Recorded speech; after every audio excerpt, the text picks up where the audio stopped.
Your visceral fat has fewer vitamin D receptors than any other fat in your body. That is not a theory. That is what the research shows. And it may be the reason your midsection is not responding, even when everything else is in place. Most people have been told vitamin D is about bones, that it prevents deficiency, that it is a background nutrient you probably do not need to worry about. But that framing misses something significant, and the people it is hurting most are exactly the ones already fighting visceral fat. Here is the problem your body is dealing with. Visceral fat, the fat packed around your organs, behind your abdominal wall, is not passive tissue. It actively releases inflammatory compounds. It disrupts insulin signaling. It communicates with your liver through a direct blood vessel called the portal vein, and it behaves differently from the fat sitting under your skin. One of those differences is this: visceral fat cells carry measurably fewer vitamin D receptors. Fewer receptors means weaker signaling.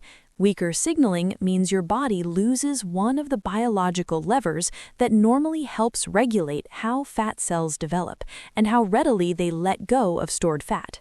Here is what most people miss. This does not work in only one direction. The more visceral fat you carry, the more it traps vitamin D inside it. So low vitamin D contributes to more fat storage, and more fat storage depletes your vitamin D further. Your body is stuck in a loop, and standard supplement doses were not designed with that loop in mind. In the next few minutes, you are going to understand exactly how that receptor system works, why deficiency makes visceral fat harder to lose even in a caloric deficit, and what the honest supplementation research actually shows, including what it does not support. This is not about a supplement fix. It is about understanding why your body stores fat where it does, and what the science says you can actually change. Most people think of vitamin D as something your skin makes from sunlight, and that is true as far as it goes. But once it enters your bloodstream, vitamin D functions as a hormone, not just a nutrient. Your liver and kidneys convert it into an active form called calcitriol. That active form travels to cells throughout your body and binds to something called the vitamin D receptor, the VDR. When it binds, it does not just sit there. It enters the cell nucleus and changes which genes are switched on or off. In simple terms, vitamin D gives your cells instructions, and your fat cells are listening. When VDR signaling is working properly inside a fat cell, it helps regulate how that cell develops, how much fat it stores, and whether it moves toward releasing fat or hoarding it. A study published in Obesity Reviews found that the vitamin D receptor plays a direct role in adipogenesis, the process that turns precursor cells into new fat cells. When that signaling is intact, it appears to slow that process down. Here is where it gets interesting. Research published in the Journal of Clinical Endocrinology and Metabolism found that VDR expression, the number of those receptor switches actually present in the tissue, is measurably lower in visceral fat depots compared to subcutaneous fat. Not slightly lower, measurably lower, in a way that has real downstream consequences for how that fat behaves. In simple terms, your visceral fat has fewer keyholes. Vitamin D is the key, but if the locks are not there, the door stays closed, and the fat stays in place.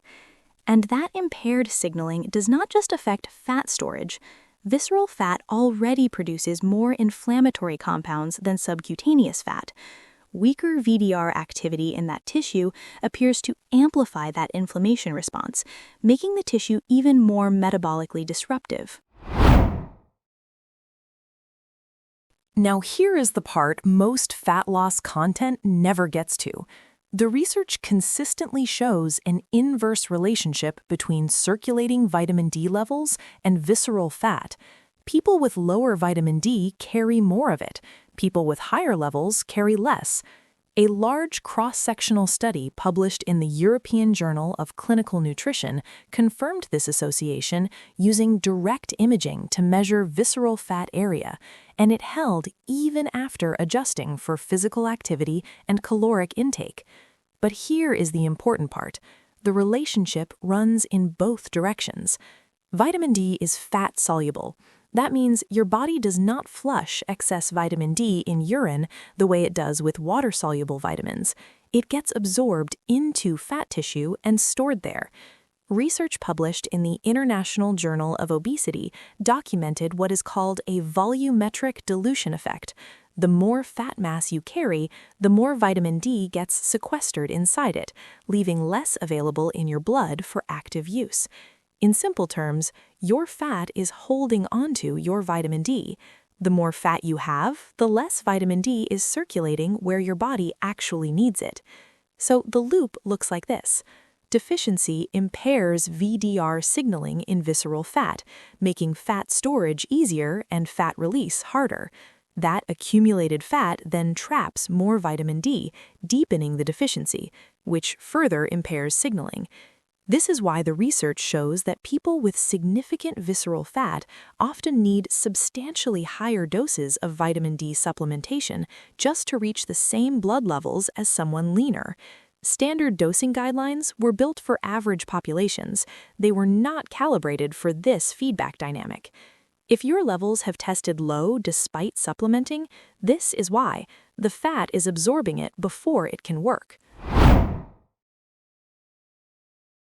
Here is what most people miss, and this is where the biology gets genuinely surprising.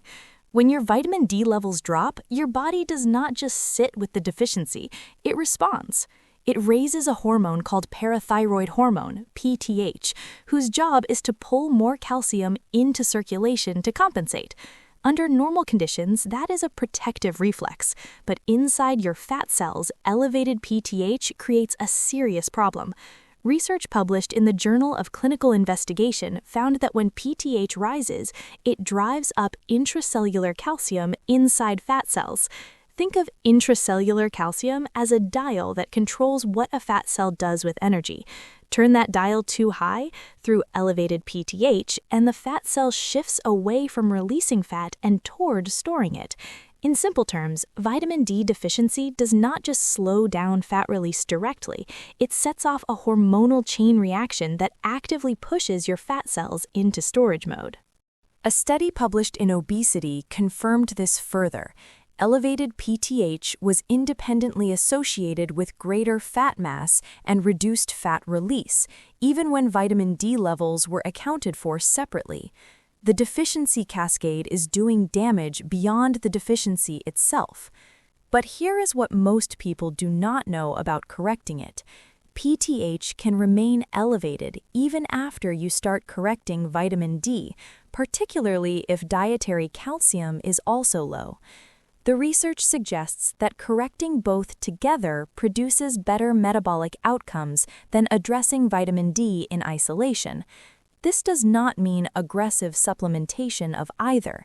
It means understanding that these systems are connected, and treating only one variable while ignoring the other often explains why results stay modest. This is where honest reporting matters most, because the supplement industry has been well ahead of the actual data on this. Here is what the research does support.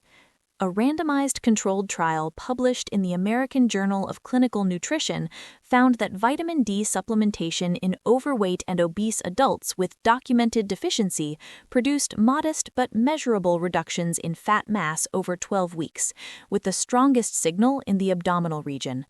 A meta-analysis published in Obesity Reviews, examining multiple intervention trials, confirmed this: small but statistically significant reductions in body fat percentage, with the strongest effects in people who started with the lowest baseline levels. Here is the honest framing. Supplementation appears to support fat loss modestly in people who are genuinely deficient. If your vitamin D is already in an adequate range, adding more does not produce additional fat loss benefit based on current evidence. This is where it gets interesting for your overall strategy. When deficiency is corrected, three things appear to improve simultaneously. VBR signaling restores in fat tissue, PTH-driven fat storage signals decrease, and insulin sensitivity. Improves research has found consistent associations between vitamin D status and insulin receptor function. All three shifting in the right direction creates a metabolic environment more conducive to fat release during a caloric deficit. Now here is what the research does not support, and this part matters. Supplementation without a caloric deficit produces no meaningful fat loss.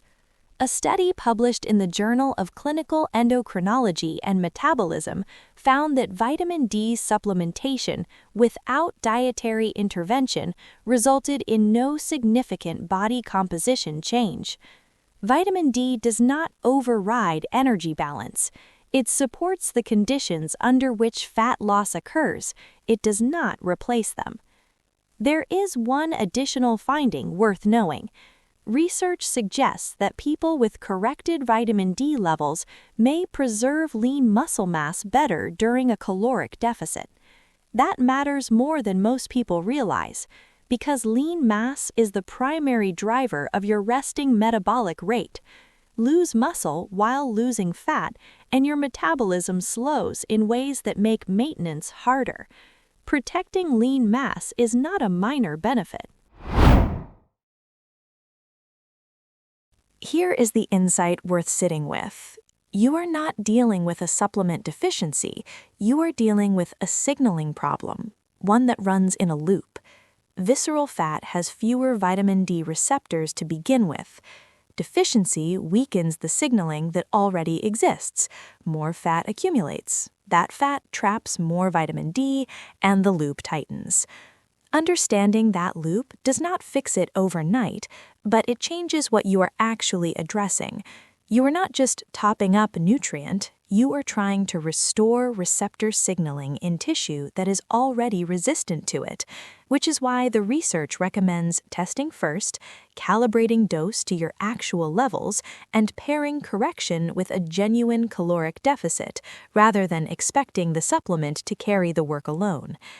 If you are over 40, carry visceral fat, and have never had your 25-hydroxy vitamin D tested, that test is the single most actionable thing this video can point you toward. Not because low vitamin D is the cause of all your fat storage, but because it may be a variable that is quietly making an already hard problem harder. Your body is not broken. It is doing exactly what biology designed it to do in the presence of the signals it is receiving. Change the signals, and you change what the body does.